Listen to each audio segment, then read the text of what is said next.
ಬಂಧಿಸಿ ಬಂಧಿಸಿ ವಿಜಯಕುಮಾರ್ನ ಬಂಧಿಸಿ. ಬೇಕೇ ಬೇಕು ನ್ಯಾಯ ಬೇಕು. ಬೇಕೇ ಬೇಕು ನ್ಯಾಯ ಬೇಕು. ಬೇಕೇ ಬೇಕು ನ್ಯಾಯ ಬೇಕು. ಬೇಕೇ ಬೇಕು ನ್ಯಾಯ ಬೇಕು. ಬೇಕೇ ಬೇಕು ನ್ಯಾಯ ಬೇಕು. ಸುಜಯ್ ಕುಮಾರ್ ಕೇಳಿ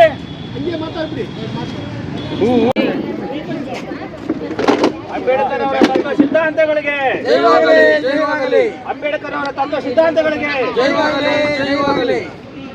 ಬಾಬಾ ಸಾಹೇಬ್ ಅಂಬೇಡ್ಕರ್ ಅವರಿಗೆ ಜಯವಾಗಲಿ ಜಯವಾಗಲಿ.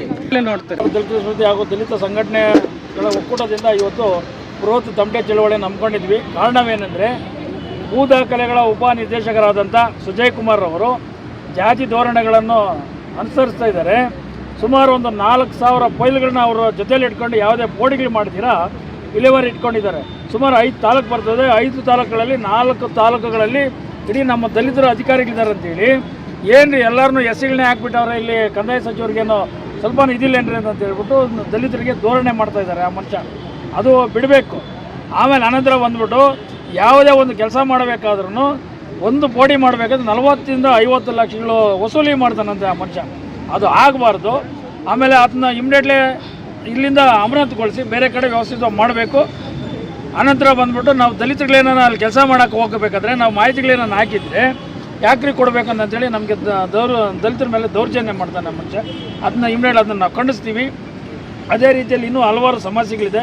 ಅದು ವಿಚಾರದಲ್ಲಿ ಇನ್ನೂ ನಮ್ಮ ಸಂಘಟನೆ ಕಾರ್ಯಕರ್ತರೆಲ್ಲ ಬರ್ತಾರೆ. ಬಂದಾದಮೇಲೆ ನಾನು ಬಹಿರಂಗವಾಗಿ ಚರ್ಚೆ ಮಾಡ್ತಾಯಿದ್ದೀನಿ. ಈಗ ನಮ್ಮ ಜೊತೆಯಲ್ಲಿ ನಮ್ಮ ಆಂಜನಪ್ಪನವ್ರು ಬಂದವರು, ಅಟ್ರಾಸಿಟಿ ಕಮಿಟಿ ಮೆಂಬರು, ಮತ್ತು ಆಮೇಲೆ SR ನಾಯಕ್ ಸರ್ ಇದ್ದಾರೆ, ಅವರು ಬಂದವರೆ, KC ಪ್ರಸಾದ್ ಅವರು ಬಂದರೆ, ಇನ್ನೂ ಹಲವಾರು ಹೆಣ್ಮಕ್ಳೆಲ್ಲ ಬಂದಿದ್ದಾರೆ. ಭಾಳ ವ್ಯವಸ್ಥಿತವಾಗಿ ಇಲ್ಲಿ ಹೋರಾಟ ಮಾಡ್ತಾಯಿದ್ದೀವಿ. ಈಗೇನು ಅರ್ಜೆಂಟ್ ಆಗಿರೋದ್ರಿಂದ ಮಾಧ್ಯಮದವ್ರಿಗೆ ಒಂದು ಭೇಟಿ ಕೊಡೋಕ್ಕೆ ನಾನು ವ್ಯವಸ್ಥಿತವಾಗಿ ಇದು ಮಾಡ್ತಾಯಿದ್ದೀನಿ.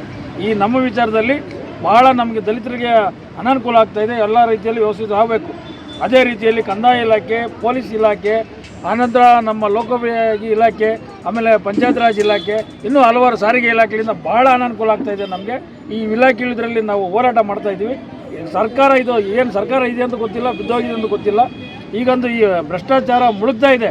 ಈಗ ಪೊಲೀಸ್ ಅಧಿಕಾರಿಗಳೇ ನೋಡಬೇಕು. ಗೃಹ ಇಲಾಖೆಯಲ್ಲಿ ಪೊಲೀಸರು ಹೇಳ್ಕೊಟ್ಬಿಟ್ಟು ರೋಲ್ ಕಾಲ್ ಮಾಡಿಸೋದು, ಗಲಾಟೆಗಳು ಮಾಡಿಸೋದು, ಆಮೇಲೆ ಅವರೇ ಕಳ್ತನಗಳು ಮಾಡಿಸೋದು, ಅದೇ ಮಾಡ್ತಾ ಇದ್ದಾರೆ. ನಮಗೆ ಪೊಲೀಸ್ ಇಲಾಖೆ ಇದೆಯಾ ಸತ್ತೋಗಿದೆ ಅಂತ ನಮಗಂತ ಅರ್ಥ ಆಗಿದ್ದಿಲ್ಲ. ಈ ಒಂದು ವಿಚಾರದಲ್ಲಿ ಬಾಗ್ಲೂರು ಪೊಲೀಸ್ ಸ್ಟೇಷನ್ ಲಿಮಿಟೇಷನ್ ತೊಗೊಂಡ್ರೆ ಇಡೀ ದಲಿತರ ಮೇಲೆ ದೌರ್ಜನ್ಯ ಮಾಡೋದು. ಆಮೇಲೆ ನವೆಂಬರ್ 26ನೇ ತಾರೀಕು ನಾವು ಸಂವಿಧಾನ ದಿನಾಚರಣೆ ಮಾಡಬೇಕಾದ್ರೆ ಅದನ್ನು ಖಂಡಿಸೋರೆ. ದಲಿತರಿಗೆ ಬಹಿಷ್ಕಾರ ಹಾಕಿದ್ದಾರೆ. BK ಮಂಜು ಅನ್ನೋರು ಬಹಿಷ್ಕಾರ ಹಾಕಿದ್ದಾರೆ. ಅದನ್ನು ನಾವು ಈ ಬರೋ ತಿಂಗಳು ನಾವು 26ನೇ ತಾರೀಕು ನಾವು ಇದೇ ತಿಂಗಳು 26ನೇ ತಾರೀಕು ಒಳ್ಳೆಯ ಹೋರಾಟ ಮಾಡ್ತೀವಿ.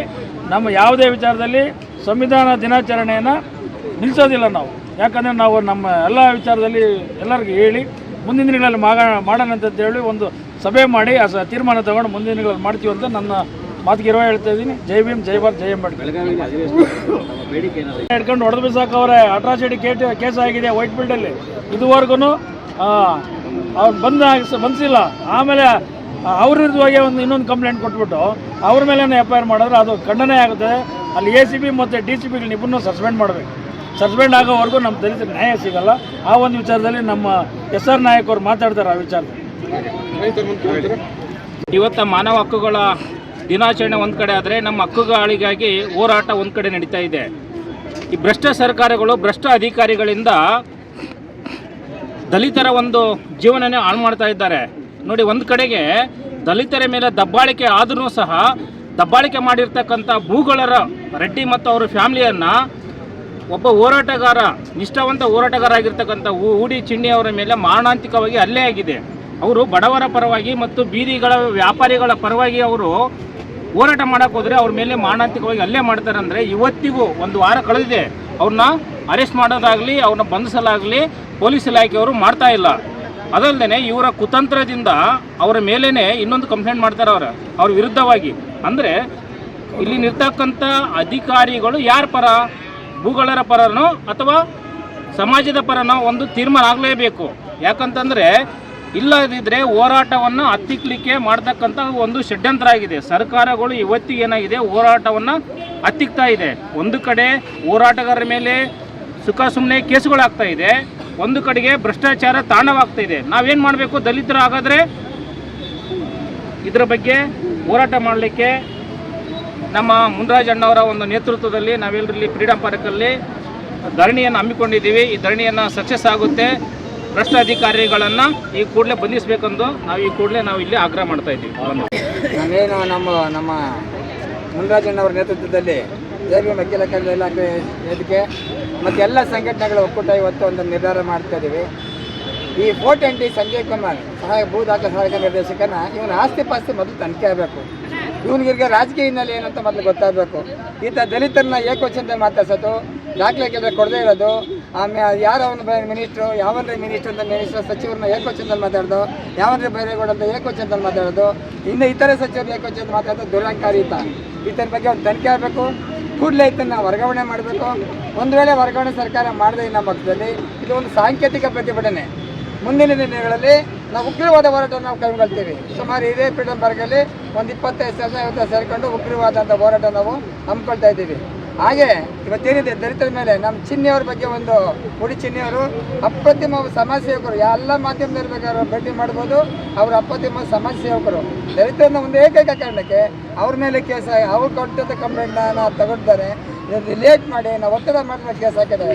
ಇದು ಕೌಂಟ್ರ್ ಕೇಸ್ ಹಾಕಂತ ಪ್ರಮೇಯನೇ ಇರಲ್ಲ ಅದರೊಳಗೆ. ಅದ್ರ ಬಗ್ಗೆ ಉನ್ನತವಾದ ತನಿಖೆ ಆಗಬೇಕು. ಆಮೇಲೆ ಪೊಲೀಸ್ನವರು ಈ ಧೋರಣೆ ಬಿಡಬೇಕು. ಏನಾದರೂ SC ST ಕೇಸ್ ಕೊಟ್ಟ ತಕ್ಷಣ ನಮ್ಮ ಎದುರುಗಡೆ ಪಾರ್ಟಿಯವರಿಗೆ ನೀವೊಂದು ಕೇಸ್ ಕೊಡ್ರಿ, ಕೌಂಟ್ರ್ ಕೇಸ್ ಕೊಡ್ರಿ ಅನ್ನೋ ಒಂದು ಧೋರಣೆ ಇರ್ತಾರೆ. ಇದು ಪೊಲೀಸರ ಬಗ್ಗೆ ನಾವೇನು ಹೆಚ್ಚಿಗೆ ಹೇಳೋಂಗಿಲ್ಲ. ದಿನ ಬೆಳಗ್ಗೆ ಮಾಧ್ಯಮದಲ್ಲಿ ದಿನಪತ್ರಿಕೆ ಪೇಜ್ ತೆಗೆದ್ರೆ ಯಾವುದೇ ರೈತರ ಪರ ಹೋರಾಟ ಇರಲ್ಲ, ಯಾವುದೇ ಒಂದು ಸಮಸ್ಯೆ ಹೋರಾಟ ಇರಲ್ಲ, ಯಾವುದೇ ಸೈನ್ಯ ಬಗ್ಗೆ ಎಲ್ಲ ಪೊಲೀಸರ ಬಗ್ಗೆ ಪೊಲೀಸರ ಘನಗಾಂಭೀರ್ಯ ಅವರ ಮಾಡೋ ಸೌರ ಸಾಹಸದ ಬಗ್ಗೆನೇ ಇರ್ತದೆ.